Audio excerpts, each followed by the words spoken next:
नमस्कार दोस्तों, जय जोहार। मैं कौशल तिवारी और बिहनिया संध्या में आपका स्वागत है। एमएसपी की मांग को लेकर और कुछ मांगे हैं, उसे लेकर किसान आंदोलित हैं।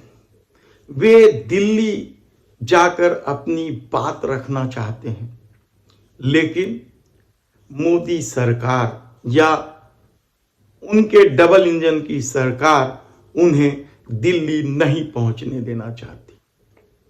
इसके लिए वे तमाम उपाय किए जा रहे हैं जो किसी दुश्मन देश के सेनाओं के खिलाफ किए जाते हैं। सिर्फ गोली या बारूद वाली बात नहीं हो रही है, बाकी ड्रोन से आप कल्पना कर सकते हो कि अपने ही देश के नागरिकों पर ड्रोन से आंसू गैस के गोले छोड़े जाएं।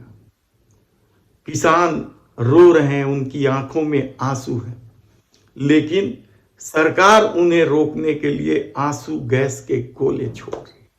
कीले बिछा दी गई हैं सड़कों पर, सीमेंट के पक्के ब्लॉक बनाए जा रहे हैं, दीवारें बनाई जा रही हैं, ड्रोन से आंसू गैस के गोले छोड़े जा रहे हैं। और यही नहीं, अब किसान कच्चे रास्तों से ना आए या खेतों के रास्ते से दिल्ली ना आ जाए, इसलिए खेतों में पानी भी छोड़ा जा रहा है। क्या किसान अपराधी हैं? क्या उन्हें अपनी मांग रखने के लिए दिल्ली नहीं आना चाहिए? क्या हो रहा है ये? किस तरीके से किसानों पर अत्याचार, और यह पहली बार नहीं हो रहा है। इससे पहले भी जब 2 साल पहले किसान आंदोलित थे तो उनके साथ इसी तरह का व्यवहार किया गया था, लेकिन धैर्य रखने वाले किसानों ने मोदी सरकार की बात मान ली थी कि वे उनकी मांगों को पूरा करेंगे। 27 माह तक किसान मोदी सरकार की तरफ मुंह ताकते रहे, याद भी दिलाते रहे। अलग अलग राज्यों में अलग अलग तरह से छोटे छोटे आंदोलन करके मोदी सरकार को याद दिला रहे थे कि आपने जो 3 कृषि कानून लागू करने के दौरान जो वादा किया था उसे पूरा कीजिए।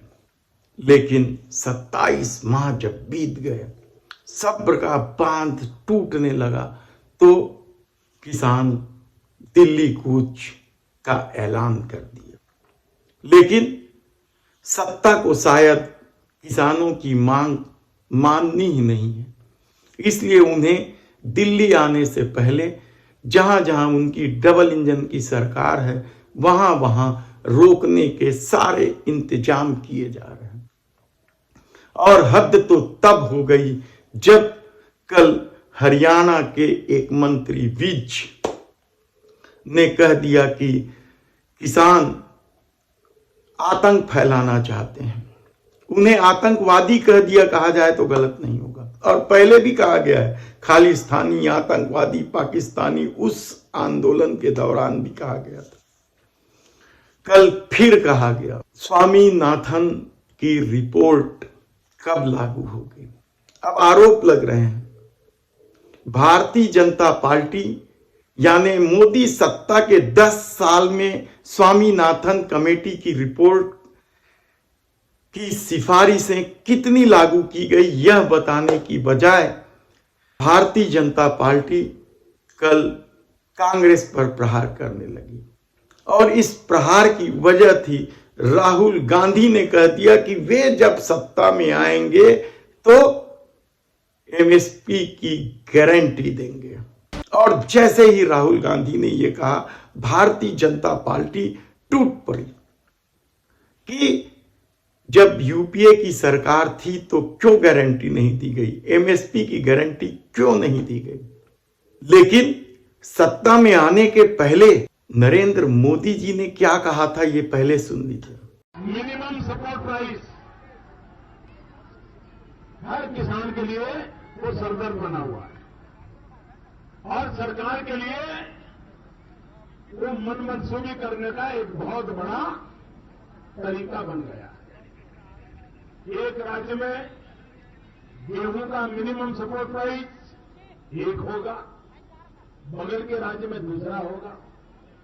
एक जगह पर चावल का एक रेट होगा, दूसरी जगह दूसरा होगा, और सब जगह में खरीदने वाली भारत सरकार। लेकिन किसान को सही दाम नहीं मिलते। क्यों? दाम तय करने की नीति निर्धारित नहीं होती। वो अफसरों की मन मर्जी पड़े और किसानों की मजबूरी का फायदा उठाते हुए किसानों को लूटने का पाप सरकारें खुद करती आई है। भाई, मैं किसानों से ये सरकारों के दमन से मुक्ति दिलाना चाहता हूं। और इसलिए भाइयों बहनों, हमने हमारे घोषणा पत्र में कहा है कि अब मिनिमम सपोर्ट प्राइस ये उसके लिए एक नियम तय होंगे, उसके पैरामीटर तय होंगे, उसके आधार पर तय होगा। और उसके लिए हमने कहा है किसान को जो इनपुट कॉस्ट आता है, पानी का खर्चा, मजदूरी का खर्चा, बिजली का खर्चा, बीज का खर्चा, खाद का खर्चा, दवाई का खर्चा, जितना भी उसकी लागत लगती है, उस लागत के ऊपर उसका 50% प्रॉफिट लिया जाएगा और उसको मिनिमम सपोर्ट प्राइस से खरीदा जाएगा। अब 10 साल होने जा रहे हैं, लेकिन अपनी ही बातों को शायद नरेंद्र मोदी जी भूल गए हैं। देश के प्रधानमंत्री बनते ही वे भूल गए हैं। दरअसल ये पूरा मामला कॉरपोरेट और सत्ता के नेक्सस का है, माफियागिरी का है। हमने पहले ही कहा कि इस देश में या तो माफिया राज आ चुका है या आने वाला है। सत्ता कभी नहीं चाहेगी कि वह निर्णय ले जो उद्योगपतियों के खिलाफ चला जाए या उद्योगपतियों को जिससे फायदा ना हो।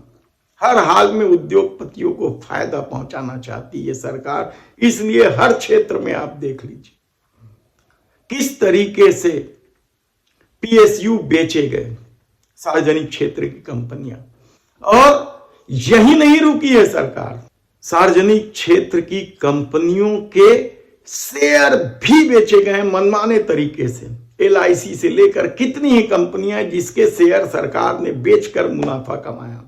तो क्या सिर्फ मुनाफा कमाने के लिए, कॉरपोरेट जगत को साधने के लिए ही एमएसपी को कानूनी गारंटी नहीं दी जा रही?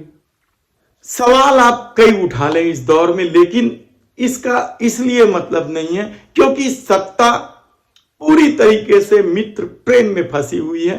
हिडनबर्ग की रिपोर्ट से लेकर सार्वजनिक क्षेत्र की कंपनियों को किस तरीके से मित्रों के हवाले करने के आरोप इस सरकार पर लगे हैं, वैसे आरोप कभी नहीं लगे। कहा तो यहां तक जा रहा था कि जो 3 कृषि कानून लाए गए वह भी मित्रों को फायदा पहुंचाने के लिए था, लेकिन किसानों ने जब आंदोलन तेज कर दिया तो मजबूरी में वापस लेना पड़ा। तब सवाल यह है कि स्वामीनाथन कमेटी की जो 201 सिफारिश थी, उनमें से समय समय पर कांग्रेस ने 175 सिफारिशें लागू कर दी थी। सिर्फ 26 सिफारिशें बची थी, उनमें से एमएसपी में कानून सहित कुछ सिफारिशें। 10 साल में उन 26 में से एक भी सिफारिश भारतीय जनता पार्टी की सरकार या मोदी सरकार ने नहीं की। दावे बड़े बड़े थे। किसान आज भी आत्महत्या कर रहे हैं, लाखों किसान हर साल आत्महत्या कर रहे हैं, कर्ज के बोझ तले नारकी जीवन जी रहे हैं। उनसे उनकी उपज कौड़ियों के मोल खरीदी जा रही है, लेकिन किसानों की नहीं सुनी जाएगी। और जब अब किसान आंदोलन करने आ गए हैं तो उनके साथ अपराधियों की तरह व्यवहार किया जा रहा है। और शायद यही वजह है कि कल स्वामीनाथन, जिन्हें भारत रत्न दिया गया है, उनकी बेटी खुलकर सामने आ गई, Mathura Swaminathan. Of Punjab today are marching to Delhi. I believe, according to the newspaper reports, there are jails being prepared for them in Haryana, there are barricades, there are all kinds of things being done to prevent them. These are farmers, they are not criminals. I request all of you, the leading scientists of India, have to talk to our Annadatas. We cannot treat them as criminals. We have to find solutions. Please, this is my request. I think if we have to continue and honor M.S. Swaminathan, we have to take the farmers with us in whatever strategy that we are planning for the future. Thank you.